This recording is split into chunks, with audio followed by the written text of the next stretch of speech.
வணக்க நேயர்களே, இன்றைக்கி நாம் என்ன பார்க்க போகிறோம்னா அவுடோர் ஸ்டாண்டு, ஏசியோட அவுடோர் ஸ்டாண்டு தான் எப்படின்னு ஃபிட் பண்ணுறது முதல் கொண்டு பிரித்து உங்களுக்கு, அதாவது 1 டன் 1.5 டன் 2 டன் வரையில் இந்த ஸ்டாண்டு எப்படியெல்லாம் பயன்படுத்தலாம் அப்படிங்கிறத உங்களுக்கு ஒரு அவுட் ஸ்டாண்டு ஸ்லாப்பு, அதாவது வீட்டில் ஸ்லாப் இல்லாதது, அதாவது வைக்கிறதுக்கு இடம் இல்லாமல் இருந்ததுன்னா அது எப்படி வைக்கலாம் அப்படிங்கிறத இது இந்த வீடியோ உங்களுக்கு பயனுள்ளதாக இருக்கும்.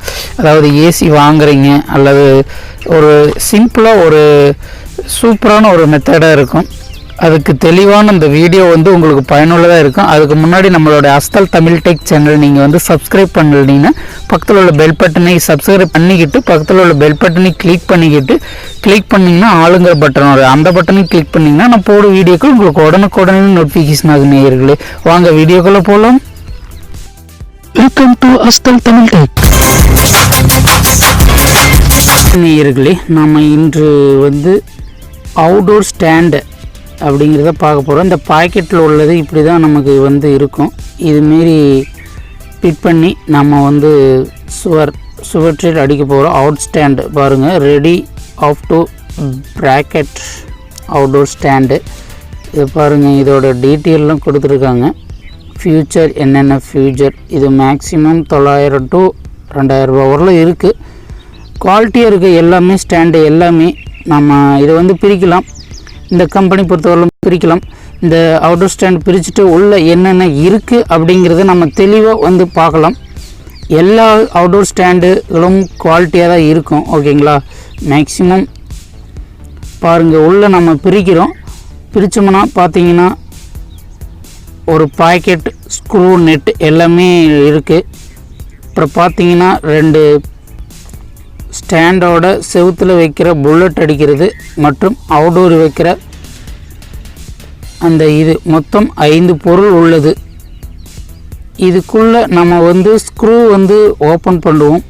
இந்த ஸ்க்ரூவோட பாக்கெட்டு, அதில் எத்தனை புல்லட், எத்தனை பெரிய நெட்டு, எத்தனை சிறிய நெட்டு, ஸ்க்ரூ, நெட், வாஷர் எல்லாமே நம்ம தெளிவாக பார்க்கலாம். பார்த்தீங்கன்னா 6 புல்லட் இருக்குது. 6 புல்லட்டு. இப்போ 2 பக்கம் தாங்கிறதுக்கு 3 புல்லட், ஒவ்வொரு பக்கம் 3 புல்லட், இன்னொரு பக்கம் 3 புல்லட். பார்த்தீங்கன்னா இது ஸ்டாண்டு ஃபிட் பண்ணுறதுக்கு 6 ஸ்க்ரூ, 6 நெட்டு.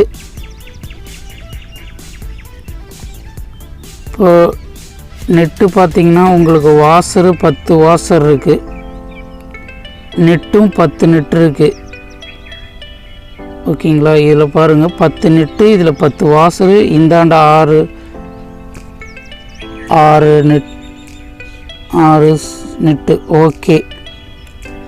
ஓகேங்க. இந்தாண்ட பார்த்தீங்கன்னா 4 நெட் இருக்குது. ஸ்க்ரூ இது பார்த்தீங்கன்னா அவுட்டோர், ஏசியோட அவுட்டோர் எடுத்து வைக்கிறதுக்கு. பார்த்தீங்கன்னா இப்படி தான் ஃபிட் பண்ணணும்.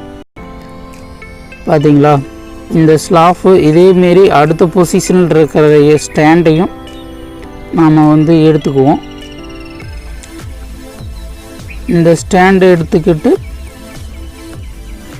நம்ம இதுமாரி பொசிஷன் வச்சுக்கிட்டோம்னா நம்ம செவுத்தில் வச்சுக்கிறதுக்கு நல்லாவே இருக்கும். இதில் 3 நெட்டு, அந்த சின்ன நெட்டாக இருந்தது இல்லைங்க, அந்த சின்னதை எடுத்து நம்ம போட்டு நல்லா டைட் பண்ணிக்கிறது நல்லது. இப்போ பாருங்கள், நம்ம 2 ஸ்டாண்டு ரெடி பண்ணியாச்சு.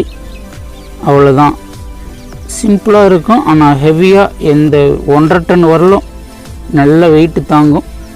புல்லட் அந்தளவுக்கு நம்ம நல்லா காங்க்ரீட்டில் அடித்து நம்ம நல்லா டைட் பண்ணி சூப்பராக வச்சோம்னா 12-13 ஸ்பேனர் தான் நம்ம இதுக்கு மேக்ஸிமம். இதுக்கு 13ங்கிற ரெஞ்சு டபுள் எண்ட் ஃபேனர் தான் நமக்கு யூஸ் ஆகும். இப்போ பாருங்கள், நம்ம இதுக்கு தகுந்த ட்ரில் பண்ணியிருக்கோம். ட்ரில் பிட்டு மேக்ஸிமம் இதுக்கு 13னா நம்ம 12 அல்லது 10 போட்டு 12 பிட்டு போட்டு ட்ரில் பண்ணமாவே கரெக்டாக இருக்கும். அது அவங்க கரெக்டாக போகிறத பொறுத்து இருக்குது. நம்ம புல்லட்டு உள்ளே விட்டு இதை டைட் பண்ண பார்த்தீங்கன்னா அந்த புல்லட்டு விரியும். இந்த ஸ்க்ரூ நெட்டை டைட் பண்ணும்போது இந்த ஸ்க்ரூ வெளியே வரும். அதோட நீடில் வெளியே வரும்போது பார்த்திங்கன்னா புல்லட்டு வந்து விரியும் போது புல்லட்டு நல்லா உள்ளக்குள்ளே வந்து ஸ்ட்ராங்காக நல்லா ஃபிக்ஸ் ஆகிக்கிச்சுன்னா நம்ம இதுக்கு மேலே ஸ்டாண்டு வச்சு நம்ம மார்க் பண்ணி தான் இதுக்கு முன்னாடி இது ஸ்டாண்டு, அதாவது இந்த 2 ஸ்டாண்டுக்கு இடையில அந்த அவுடோர் ஸ்டாண்டு எப்படி வந்து உட்காரும் அப்படிங்கிறத தெளிவாக வச்சு இதுக்கப்புறம் நம்ம இப்போ டைட் பண்ணியிருக்கோம். டைட் பண்ணதுக்கப்புறம் அந்த ஸ்டாண்டை எடுத்து நம்ம வந்து இதில் கரெக்டாக ஹோல்ஸில் நம்ம கரெக்டாக ஃபிக்ஸ் பண்ணி வச்சுருந்தோம்னா கரெக்டாக இதுமாரி ஃபிக்ஸ் பண்ணி விட்டு இப்போ வந்து மறுபடியும் டைட் பண்ணோம்னா நல்லாவே டைட் ஆகிக்கும். செவுறு கரெக்டாக செவுறு சமமாக இருந்ததுன்னா அப்படியே பக்காவாக அப்படியே கோடு கிழிச்ச மாரி அப்படியே அருமையாக ஸ்டாண்டு வந்து பக்குவமாக அப்படியே அழகாக உட்காந்துக்கும். ஒரு துளி மாறாது. இந்த அளவு எடுக்கும்போது அளவு மட்டைக்கோல் வச்சு தான் வைக்கணும். வச்சிங்கன்னா சூப்பராக ஃபிட் பண்ணிக்கலாம். இதில் வந்து இப்போ அவுடோர் வைத்துள்ளோம். இப்போ பாருங்கள் அவுடோர் பாருங்கள் பக்காவாக உட்காந்துருக்கு. நீங்கள் எந்த பொசிஷனால் நின்று பார்த்தாலும் இந்த அவுடோர் பொசிஷன் வந்து அப்படியே அழகாக தெரியும். பைப் லைனிங் அழகாக போட்டிருந்தாலும் நம்ம வந்து இது 4 இடத்துல ஏசி மாற்றினால வந்து பைப்பெல்லாம் ஹார்டாயிடுச்சு. அதனால் வந்து பைப்பு வந்து நம்ம பார்த்து தகுந்தால் போல் தான் நம்ம வந்து வடிவமைக்கணும். இந்த அவுடோர் ஸ்டாண்டு பாருங்கள் அழகாக இருக்குது பாருங்கள். மேலே இருந்து பார்த்தாலும் கீழே இருந்து சைடில் இருந்து எந்த பொசிஷனில் பார்த்தாலும் உங்களுக்கு வந்து பக்காவாக அருமையாக இது வந்து உங்களுக்கு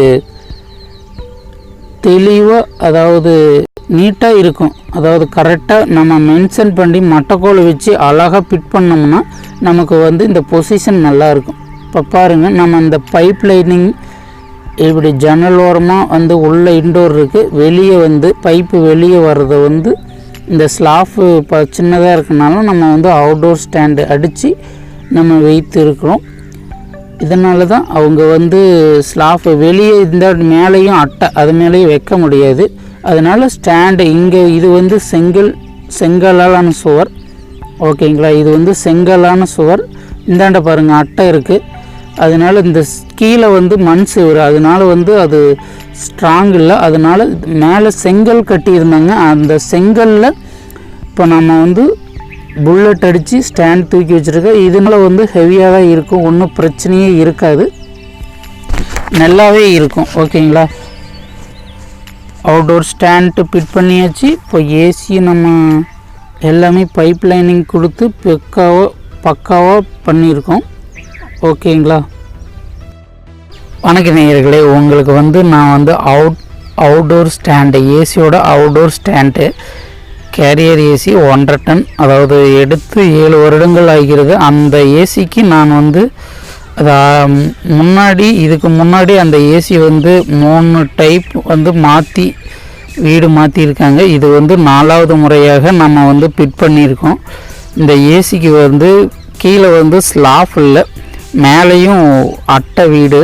அது எப்படி அட்டை வீடு போட்டதுனால நம்ம வந்து ஸ்டாண்ட் அடிக்கலாம் அப்படின்னு ஒரு ஐடியா சொன்னோம். கஸ்டமரும் அவங்க ஓகே சொல்லிட்டாங்க. நம்ம அவங்க சரின்னு சொன்னதுனால நம்ம இப்போ வந்து அவுடோர் ஸ்டாண்டை எப்படி அடிக்கலாம் அப்படிங்கிறது உங்களுக்கு வந்து பேசிக்காக இருக்கும். உங்களுக்கு இந்த வீடியோ வந்து பார்க்குற கஸ்டமர் வந்து நீங்கள் எல்லாம் ஏசி ஃபிட் பண்ணுறதுன்னு இருந்தால் உங்கள் வீடு பக்கங்களில் உங்கள் பக்கத்தில் உங்கள் ஊரில் அருகில் உள்ள ஏசி மெக்கானிக், அதாவது ஏசி டெக்னீஸ் அவர்களின் ஆலோசனைப்படி நீங்கள் உங்களுக்கு தகுந்தாற்போல் நீங்கள் அவுடோரை எப்படி வைக்கலாம் என்பதை அவர்களிடம் கேட்டு நீங்கள் தெளிவாக தெரிந்து கொள்ளலாம்.